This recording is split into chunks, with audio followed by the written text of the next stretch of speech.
Okay, so this is lecture over topic 2.3, changing subatomic particles. So if you're absent, make sure you pause and answer the bell work. If you're for tutorials, feel free to skip through this. So for absent students, we had a lecture, then they had a continuation of inquiry-based exploration, and we're ending with the FET game on this lecture, but in reality, you can also finish it on your own time. So after today's students will be able to describe how cations are made, how anions are made, and show the appropriate abbreviations for ions with mass, atomic numbers, and charge. So that's just the last one's just a fancy way of saying isotope notation. So change in subatomic particles. So remember, we have three subatomic particles that you guys have learned about: neutrons, protons, and electrons. So we're going to talk about what happens when we change that specific subatomic particle. So the first thing we're going to look at is changing neutrons. These are what's called isotopes. So they're atoms with the same number of protons. So remember, the protons give the atom its identity, but different number of neutrons. So what this means is one is heavier than the other. They are chemically alike and they have a mass number. This is why we have carbon 12, carbon 13, and carbon 14. They're all carbon, they just have different number of neutrons. Sorry. So a change in subatomic particles is what's known as change in neutrons, change in mass is what's known as isotopes. They're isotopes of each other. So if I look here, I notice I have 1, 2, 3 neutrons, 1, 2, 3 protons, and 3 electrons. Over here, I have 1, 2, 3, 4. So 4 neutrons, 3 protons, 3 electrons. So that means the only thing that changed was my neutrons. So let's look here at our box. So did the mass change? Well, all the mass is centered in the nucleus, which is protons plus neutrons. So over here, I have a mass of 6 AMUs, and over here, I have 7 AMUs. So the mass did change. So the mass can either increase or decrease, because I can lose or gain neutrons. Did the charge change? So my charge is my protons minus my electrons. So right here, it's 3 protons minus 3 electrons, which is 0. And over here, it's 3 protons minus 3 electrons, which is 0. So charge did not change. So I'm going to say not applicable. So NA. Identity. Identity is based off the number of protons. And if I look, I have 3 protons, 3 protons. So not applicable. In this box, you're going to summarize. So you can say something about isotopes are just a change in mass by changing neutrons. So now, one of the most important things you'll see are ions. These are changing electrons. So ions are atoms with a charge. How do we get that charge? By changing the electrons. And only the electrons, because if you change the protons, you change the identity of the element. So ions are atoms with the same protons but different electrons. And these are formed from chemical reactions. So things aren't just throwing electrons or gaining electrons into the air, but most of the time there's some weird things. Okay, so ion formation. So right here I have a lithium atom, and I know it's lithium because it has 3 protons, and lithium is number 3. Over here I have chlorine. Chlorine is number 17. That's how I know. So we're going to look. So lithium has,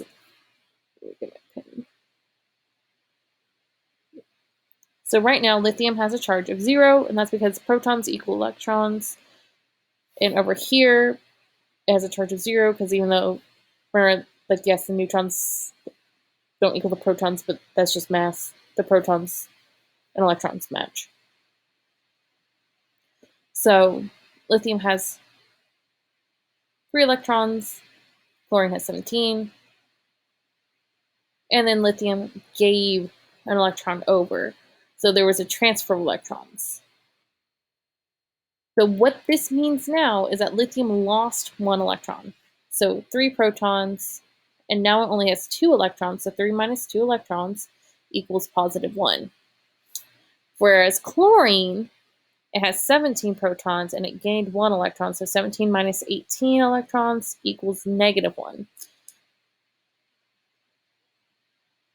So these have a charge of plus 1 and minus 1.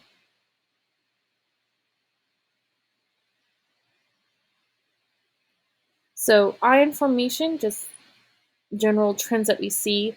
So there's specific names for ions. We can say a cation or an anion. A cation means that it lost electrons and it is positive.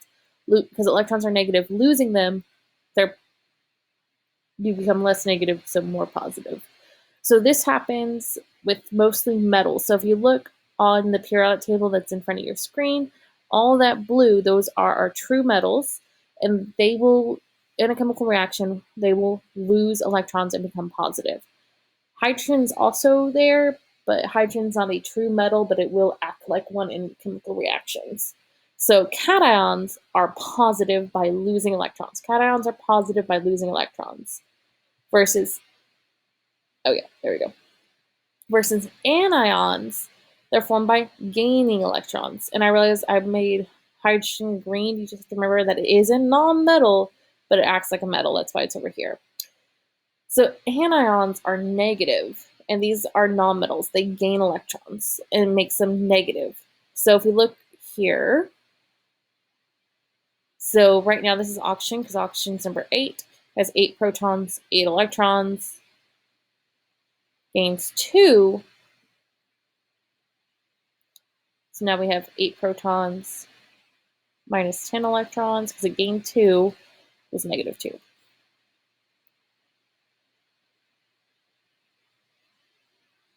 And last but not least, we're still on electrons. So just as a summary, electrons, since they have no mass, I changed my electrons. I lost one. They have no change on mass. You can either become positive, they change the charge, and since we're not changing the protons, it has no change on identity. So ions are just a change in charge. You're changing how it reacts. So now, last but not least, we're talking about protons. So by changing this proton an atom has, I change what it is. And this happens through nuclear reactions. So what you're looking at right here, we have an addition of 2 nuclei. So this one is hydrogen, this one is hydrogen. And this right here is helium because it's number 2. So you're fusing them together. This is known as a fusion reaction. And right over here, you're splitting the atom. This is what's known as fission.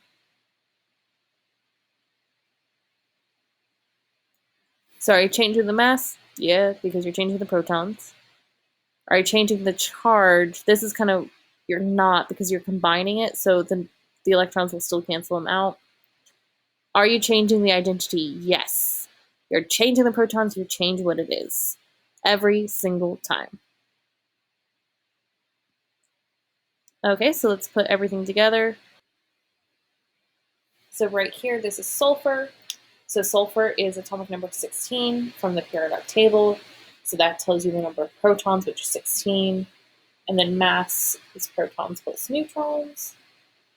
So 16 plus 16 is 32. Now the last thing, I need to figure out my electrons. What's different from the last time is I do have a charge. I have a negative 2. So there's a couple different ways you can look at it. So the more conceptual way is that I have a charge of negative 2. If it's negative, this means that you gained electrons. If it's positive, that means you lost electrons. And how many electrons did you, so it's negative, so that means I gained electrons.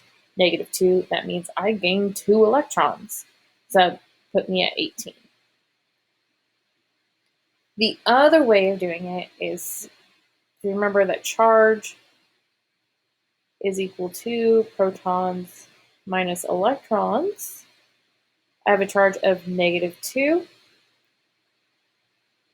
equals, I know I have 16 protons minus electrons, so subtract 16 on both sides. Now be careful, remember this is 2 negatives, so you add them. So it's add 18. Remember, that just means electrons are negative.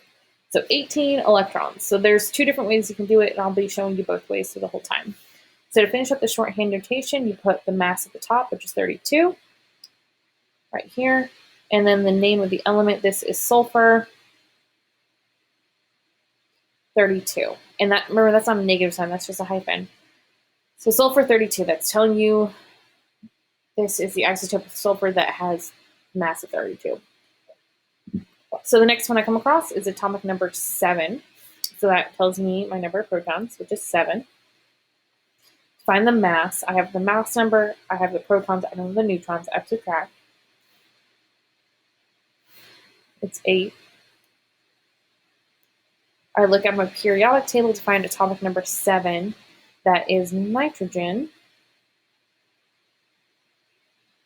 Nitrogen 15.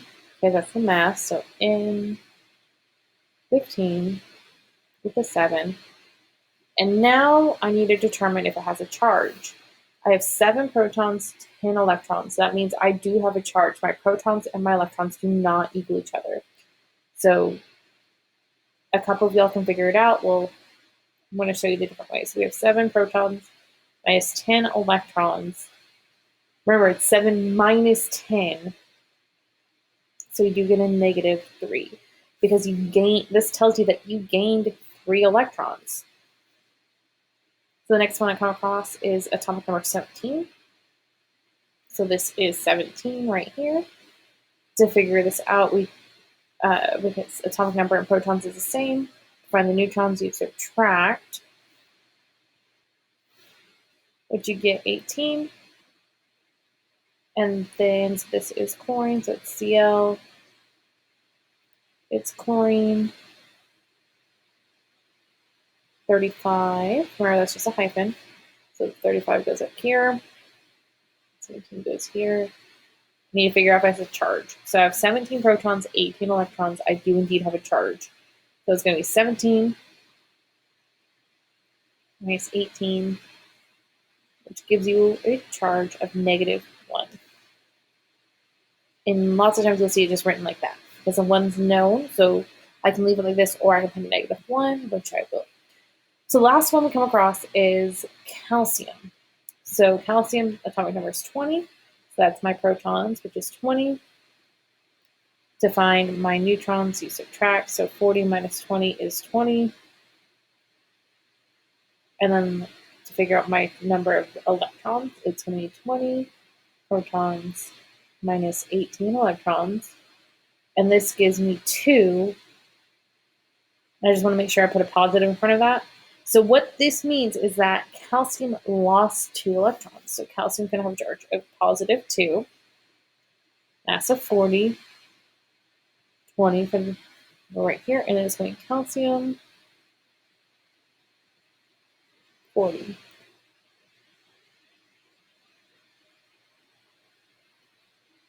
And that's it for learning the changes. So we've talked about the change in mass, which are isotopes, the change in charge, which are ions, and the change in element, which are nuclear reactions.